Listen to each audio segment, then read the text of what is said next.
Fala pessoal, eu sou Mauro, economista do Porquê. Começa agora mais um episódio do Economista em Tudo.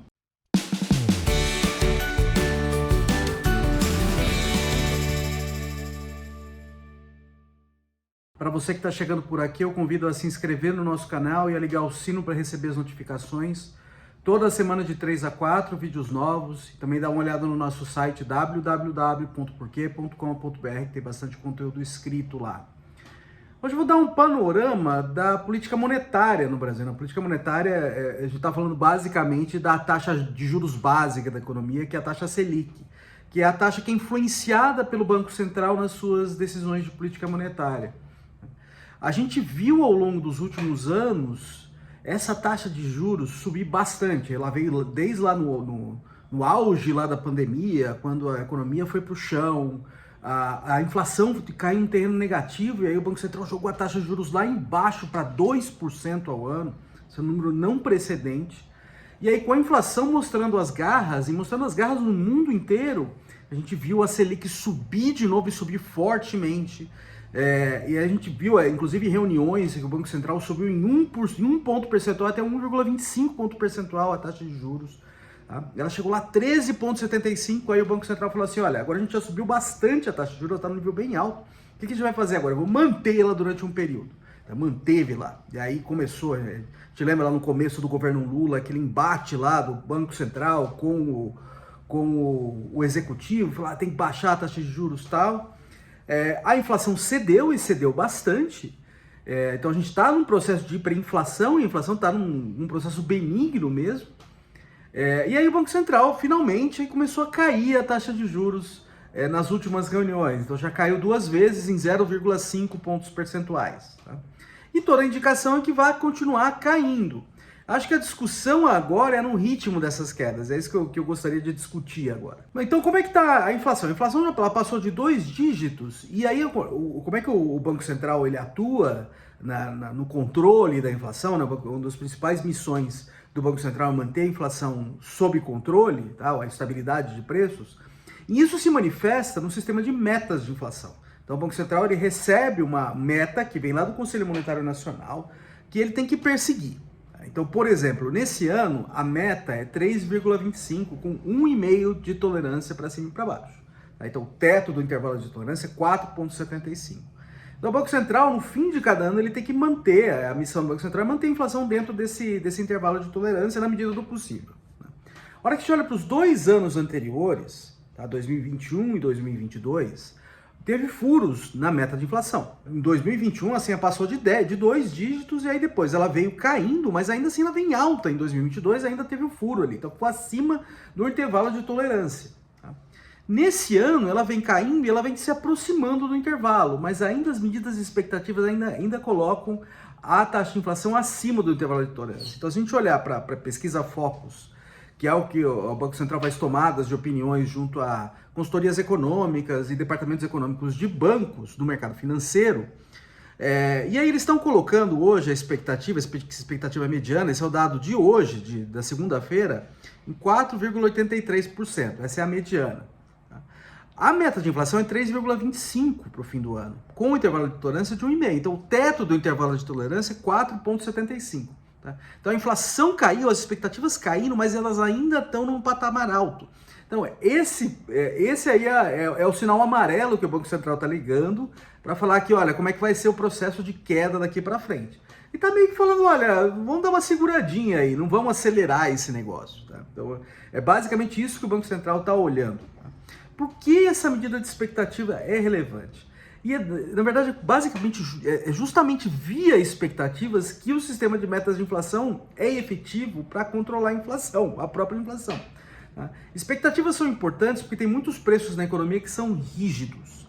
O que é um preço rígido? É um preço que muda em determinado período e aí ele demora um tempão para mudar de novo, demora alguns meses para mudar de novo. Então, por exemplo, um contrato de aluguel, mensalidade escolar, tudo isso são preços que mudam uma vez e depois vão mudar depois de um tempo. Então, quem mexe no preço hoje não sabe direito quanto vai ser a inflação no futuro. Tá? E não quer que o preço fique muito defasado, não quer que o preço fique muito alto ou muito baixo, né, quando ele faz o aumento. Então, ele faz um aumento com base em expectativas. Tá? Se as expectativas estão descontroladas ou desancoradas, que nem a gente diz no jargão, aí assim, a própria inflação aumenta porque as pessoas estão esperando mais inflação. Então o que o sistema de metas de inflação faz? Ele sinaliza para os agentes econômicos onde vai estar a inflação no fim do ano. E se ele tiver credibilidade, ele consegue controlar a própria inflação, consegue ancorar a própria inflação. Tá? Ele ajuda a controlá-la. Então o sistema de metas de inflação basicamente ele se baseia numa crença de todo mundo que o sistema funciona.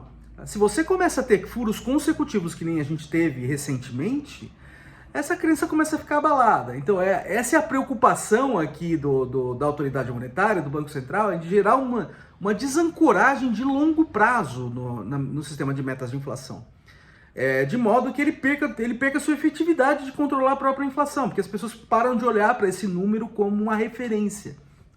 E a hora que a gente olha para o futuro, de fato é uma coisa que causa preocupação. Então, eu falei aqui de 2023, mas para 2024 a meta de inflação é 3. Tá? E a expectativa está em 3,5. A expectativa mediana. E a mesma coisa para 2025 e 2026. Tá? A gente está falando de anos depois. E ainda, você vê, ainda que a expectativa esteja dentro do intervalo de tolerância, então não pode passar de 4,5 ali no caso, né, a inflação nesses anos, mas ela está longe da meta, está acima da meta. Então eu acho que tem sim ali um motivo de preocupação com desancoragem, e é isso que basicamente o Banco Central está olhando aqui, sinalizando para o futuro ali, olha, eu vou cair, a gente vai começar a cair a Selic, como começou a cair, só que não vai ser num ritmo acelerado, vai ser um ritmo aos poucos, justamente para ir ajudando a controlar essas expectativas, a reancorá-las, no processo de reancoragem. Então, ponto importante, o Banco Central está dizendo que está caindo, mas ainda ele vai manter a Selic no que a gente chama de terreno contracionista. Tá? Então, o que é terreno contracionista? Quer dizer que a taxa de juros está acima da taxa de juros de longo prazo da economia. Então, nesse sentido, ela está atuando para comprimir a atividade econômica. Ainda que a atividade econômica esteja indo bem relativamente, a taxa de juros, a política monetária está jogando contra ela. Tá? Então, a taxa de juros relativamente alta em relação a de longo prazo. Então, ele está dizendo que vai mantê-la no terreno contracionista durante um tempo, ou seja, essa queda não vai ser uma queda acelerada em relação ao nível de longo prazo. Tá?